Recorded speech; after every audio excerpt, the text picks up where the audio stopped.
ایک دفعہ امیر المومنین خلیفہ دوم حضرت عمر رضی اللہ تعالیٰ عنہ آپ کہیں تشریف لے جا رہے تھے. ایک بندہ بکریوں کا ریوڑ چرا رہا تھا.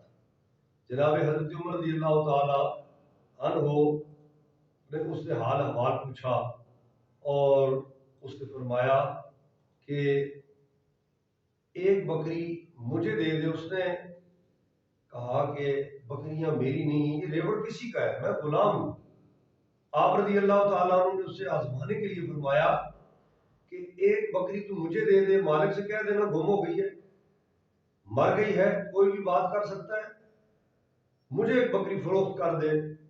اس نے عرض کی کہ اے مجھ سے بکری مانگنے والے، میں آپ کو بکری دے دوں، مالک سے کوئی بھی بات کر لوں، میں شاید مالک کو تو راضی کر لوں گا اس سے کوئی بھی بات کر کے، لیکن اے مجھ سے بکری لینے والے یہ بتا کہ کل قیامت کے دن میں اللہ کو کیا جواب دوں گا.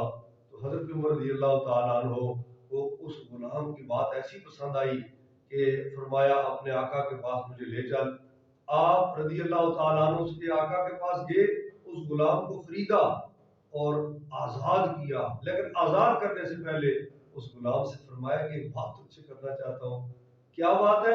وہ کہنے لگا میں تجھے اللہ کی رضا کے لیے آزاد کرتا ہوں، تو مجھ سے وعدہ کر کہ کل قیامت کے دن تو مجھے اللہ سے آزاد کرائے گا. تو حضرات محترم، یعنی اس میں ہمارے لیے بڑا سبق ہے کہ اتنی بڑی ہستی کہ جن کے لیے نبی علیہ السلام نے فرمایا عمر فی الجنہ، آپ کو دنیا میں جنت کی بشارت دی، لیکن اس قدر آپ خشیت الہی دل میں رکھتے ہیں. تو اللہ تبارک و تعالی ہمیں حضرات خلفائے راشدین کی زندگیوں کو پڑھ کے سن کے ہمیں عمل کی توفیق عطا فرمائے.